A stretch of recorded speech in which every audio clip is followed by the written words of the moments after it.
Counting icon part 1 revenue and expenditure से related है ये चैप्टर हमारा, कैपिटल एंड रेवेन्यू।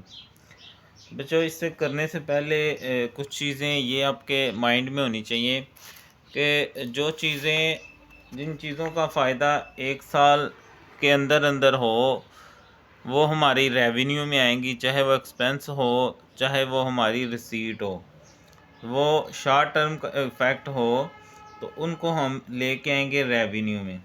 ठीक है, ये रेगुलर नेचर के होते हैं, जैसे परचेज ऑफ गुड्स है, सैलरीज है, और वो चीज़ें जो एक साल से ज़्यादा के लिए होंगी और एक ही दफ़ा होती हैं कई सालों में, उनको हम क्या कहते हैं, कैपिटल ट्रांजैक्शन। ठीक है, और अगर वो एक्सपेंस होगा तो कैपिटल एक्सपेंस, और अगर रेवेन्यू होगा तो कैपिटल, ठीक है, उसमें कैपिटल रिसीट्स में आ जाएगा।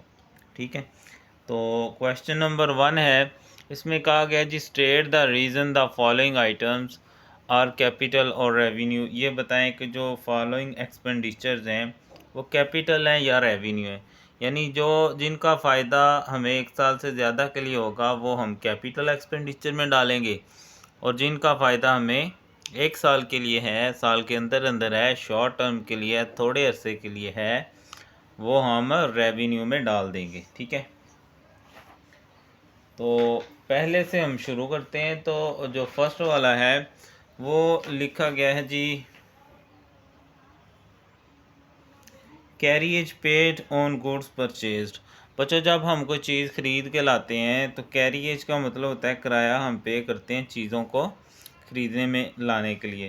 तो ये तो हम साल में कई दफ़ा करते हैं, तो इसका मतलब है ये है शॉर्ट टर्म के लिए। तो ये आ जाएगा हमारे पास रेवेन्यू एक्सपेंडिचर,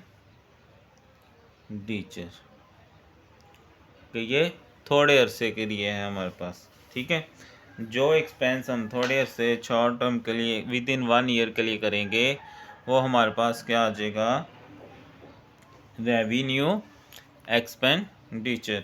अब उसने कहा जी रीज़न भी दें, तो रीज़न में आप, अब इसके लिए आपकी इंग्लिश थोड़ी सी अच्छी होनी चाहिए ताकि आप फ़िक्रा बना सको खुद से। अब हर चीज़ को रट्टा तो नहीं मारा जा सकता ना। तो लर्निंग इंग्लिश के नाम से एक प्लेलिस्ट मौजूद है, आप वहाँ पे जाके अपनी इंग्लिश इम्प्रूव कर सकते हैं। अगर आप एक लेक्चर लेते जाएं डेली तो इंशाल्लाह उम्मीद है पेपरों तक आपकी इंग्लिश इतनी अच्छी हो सकती है कि आप थोड़ा बहुत लिखने के काबिल हो जाएंगे। तो आप लिखोगे as this expense happens again and again, happens again and again, many times लिख लो, many times in a year। ये इसकी क्या होगी, रीज़न आ जाएगी। ठीक है जी, उसके बाद बी वाले पार्ट पे अगर हम आ जाएं तो बी वाला पार्ट है वेजिस पेड टू वर्कमैन। अब अगर हाल ही होता वेजिस पेड तो बच्चों वो तो आ जाना था रेवेन्यू, क्योंकि हम वेजिस पता नहीं कितनी दफ़ा पे करते हैं। ठीक है, लेकिन जो उसके साथ है for construction of new building, अब चूँकि इसकी कॉस्ट उस बिल्डिंग के अंदर जाएगी, ये रेगुलर नेचर का नहीं है, बिल्डिंग रोज़ रोज़ नहीं बनती, कई अरसे के लिए होता है, तो ये होगी हमारे पास कैपिटल एक्सपेंडिचर, क्योंकि उस वो जो बिल्डिंग है वो हमें पता नहीं कितने 50 साल 20 साल 100 साल जितनी अच्छी बनी होगी उतना अच्छा वो फ़ायदा देगी। तो ये है कैपिटल एक्सपेंडिचर, और इसकी आप एक्सप्लेनेशन में रीज़न क्या देंगे, as building will benefit us for many years। ठीक है, बिल्कुल सिंपल रीज़न देते जाएं। ठीक है जी, उसके बाद सी वाला ऑप्शन है, कहता है replacement cost of worn out part of a plant. जो कोई प्लांट लगा हुआ है जहाँ पर काम होता है उसमें कोई एक हिस्सा, वर्न आउट बच्चों कहते हैं ख़राब हो गया। ठीक है, अब थोड़ी थोड़ी इंग्लिश आपको आनी चाहिए तो फिर तो आपके लिए मसला ही नहीं होगा। रिप्लेसमेंट का मतलब बदलना। अब देखें जैसे हमारे पास भी कोई गाड़ी हो वो तो रोज़ाना या हफ्ते बाद या महीने बाद हम कुछ ना कुछ इसमें काम करवाते रहते हैं, कभी फ़िल्टर चेंज, कभी ऑयल चेंज, कभी कोई मुख्तलिफ मसाइल होते रहते हैं। तो ये जो है ना वो रेगुलर नेचर का काम है कि कोई हिस्सा उसका ख़राब हो गया तो ये हमारे पास आ जाएगा रेवेन्यू एक्सपेंस, ठीक है।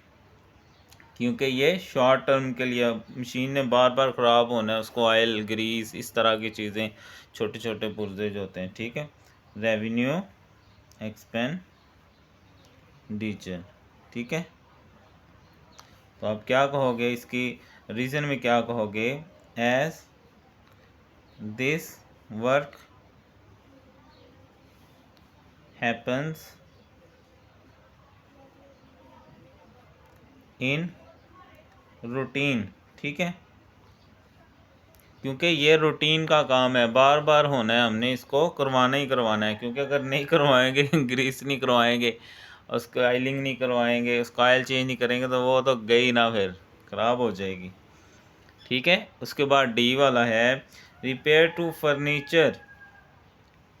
अब फर्नीचर सेकंड हैंड लेके उसको सही करवाया, इसका मतलब है हम फर्नीचर जब लाते हैं तो उसकी कॉस्ट में शामिल होता है। तो फर्नीचर का फ़ायदा हमें कई सालों तक होता है जब तक बिज़नेस आमतौर पर चलना होता है। तो ये भी हमारे पास क्या है, कैपिटल एक्सपेंडिचर, ठीक है। क्योंकि फर्नीचर ने कई साल हमारे पास चलना होता है, ठीक है।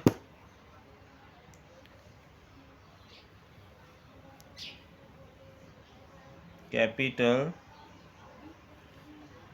एक्सपेंडिचर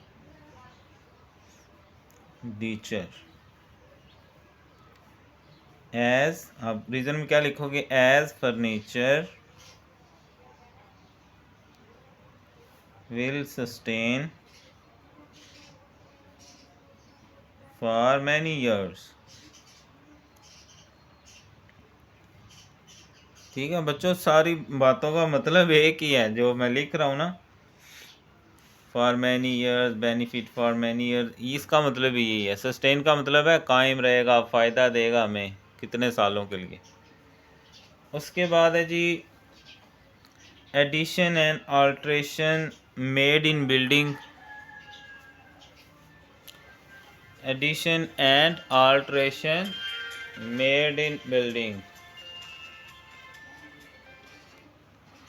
तो जब हम एक बिल्डिंग में तब्दीली करते हैं या इजाफ़ा करते हैं तो उसका फ़ायदा भी हमें कितने ही सालों के लिए होना होता है, ठीक है। तो ये भी क्या है, एक तरह से हमारे पास कैपिटल एक्सपेंडिचर, क्योंकि बिल्डिंग ने हमें कितने सालों के लिए फ़ायदा देना होता है।